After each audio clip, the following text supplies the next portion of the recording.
Welcome to XY Craft Studio. Let's make something. In this video, we will make a simple stitch marker holder. We will need yarn, crochet hook, scissors, 2 stitch markers, 1 yarn needle, 1 button, and 2 beads. You can use either plain beads or beads with letters. Just make sure the center hole is large enough for your yarn needle to go through. The button too, make sure the hole is large enough. Before jumping into the project, let's check the Crochet Abbreviations section. We can see this pattern is written in US terms, and 2 stitch abbreviations are used in the pattern. Chain stitch is abbreviated as CH, and half double crochet stitch is abbreviated as HDC. Now, let's get started. The pattern says 18 chain stitches to form the foundation chain. So, we will first get the yarn on the hook by making a slip knot. Then, make 18 chain stitches.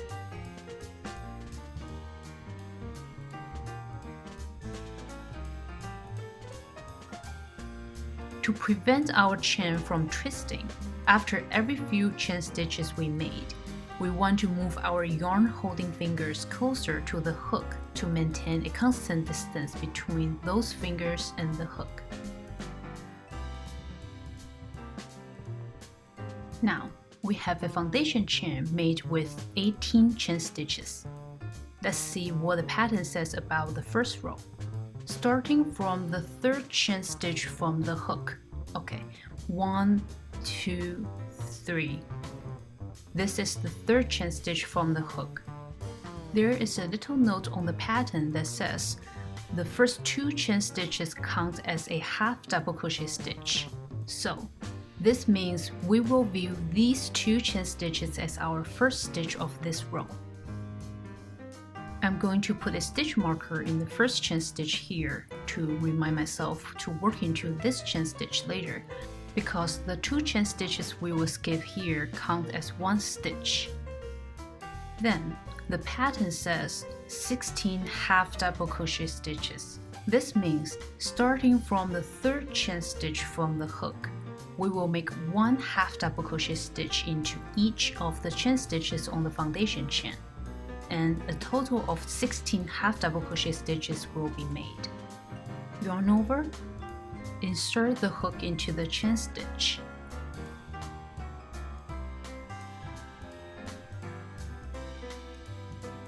One half double crochet stitch is made. We can see this V shape is from the half double crochet stitch we just made.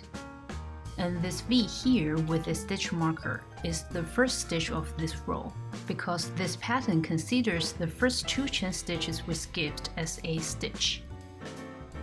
Next, finish making the remaining 15 half double crochet stitches.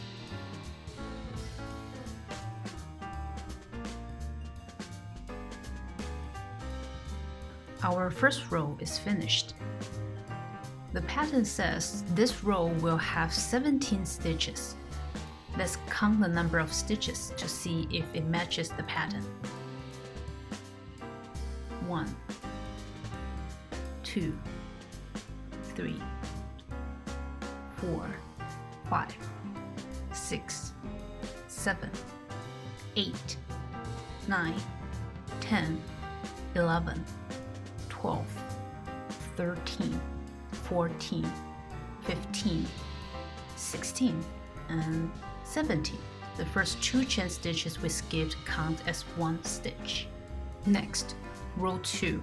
The pattern says turn, okay, like turning a page. Then 2 chain stitches, 1, 2. This is our turning chain. And the note says count as a half double crochet stitch. This means this turning chain will be our first stitch of row 2.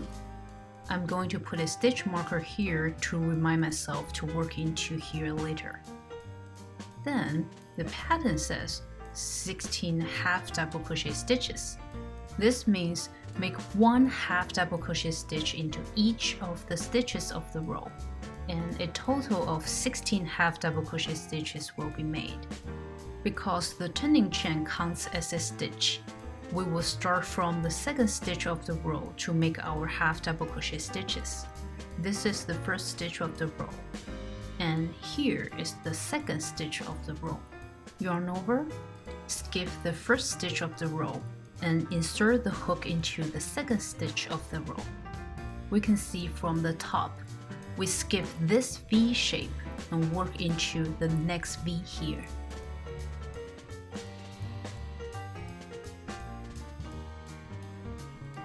One half double crochet stitch is made. Here, this turning chain is our first stitch of this row, and the half double crochet stitch we just made is the second. Continue to make one half double crochet stitch into each of the stitches of the row. When approaching the end of the row, remember to work into the top of the stitch formed by the 2 chain stitches we skipped in the beginning of row 1, because this pattern considers the 2 chain stitches as a stitch.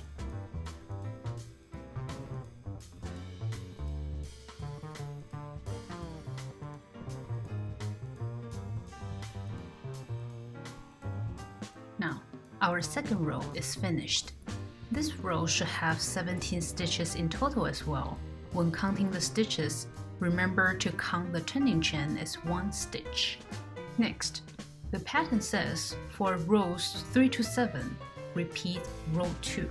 This means the steps to make rows 3, 4, 5, 6, and 7 are all the same as row 2, and each row will have a total of 17 stitches. Okay, row 3. Turn. Make 2 chain stitches as the turning chain.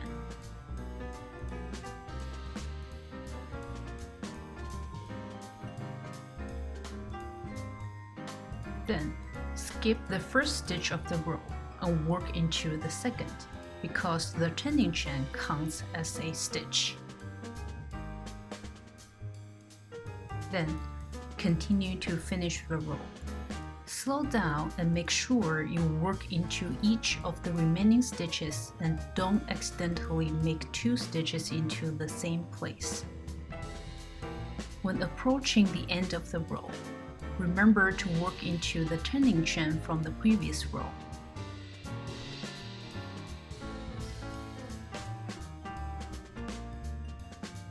Row 3 is finished. Rows 4 to 7 are the same.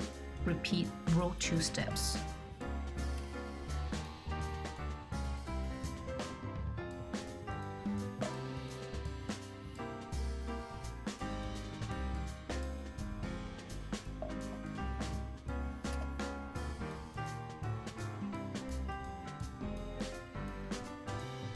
Here, row 7 is finished. What if we lost track of the row numbers? Here is how to count the rows.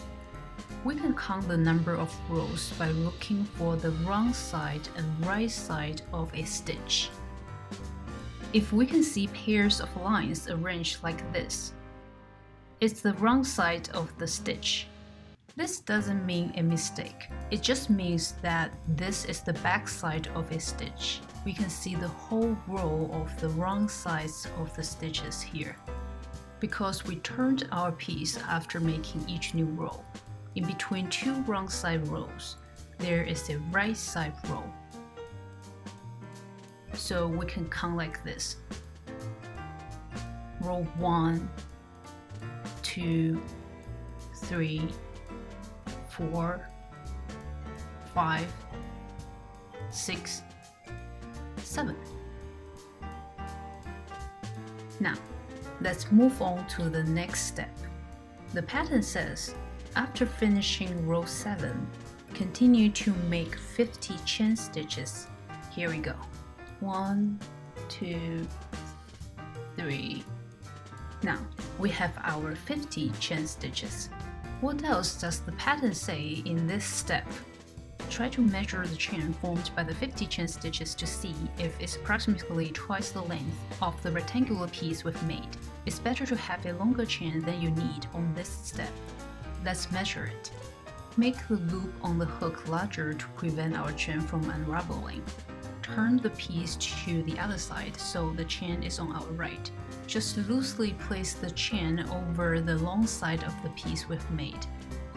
It seems to be a bit more than twice the length. That's okay. Next step. The pattern says, fasten off the yarn. Cut the yarn and pull the cut end through the last stitch. We can remove this stitch marker here. Next, let's follow the pattern's instruction to place the chain. Place the chain on the top right.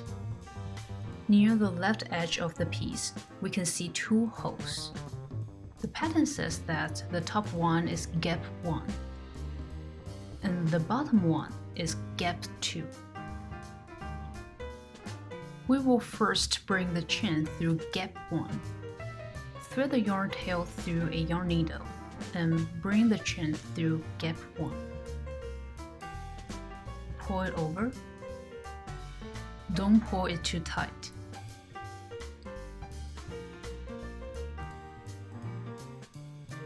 Then, fold the piece in half.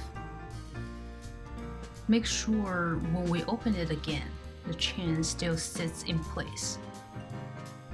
Then, bring the chain through gap 2 to the inside.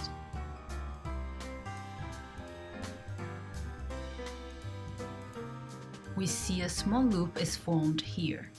Adjust the tension of the chain so the folded piece can open flat and the chain can cross the piece without stretching or being too loose. Wrap the chain around the holder from the back to the front and check if the final chain stitch is in approximately the same place as the bottom hole. Mine is a bit too long, so I'm going to undo a few chain stitches here. We can use a yarn needle to make the final chain stitch loosen up a bit, so it's easier to release. Continue to release a few more stitches. Let's check again to see if it's the right length. Maybe I should release one more stitch here. That's better. Next, let's attach the button to the chain.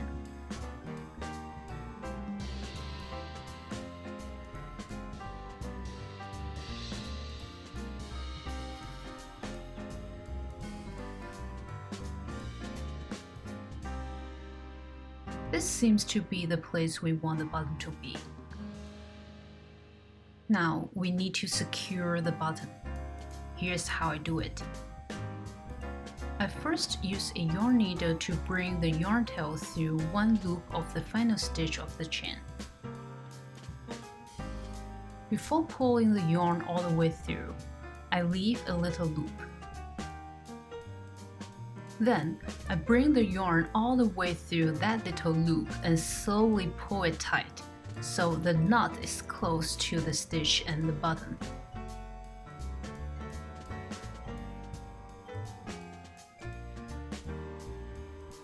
Now, the button is attached. Next, add the beads.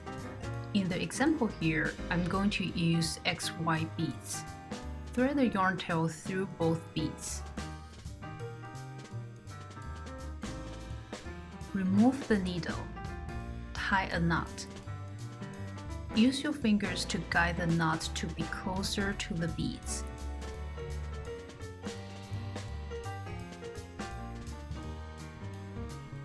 For extra security, I'm going to make another knot in the same place. Be patient and do this slowly and really use your fingers to guide the knot. Otherwise, the two knots might end up in different places.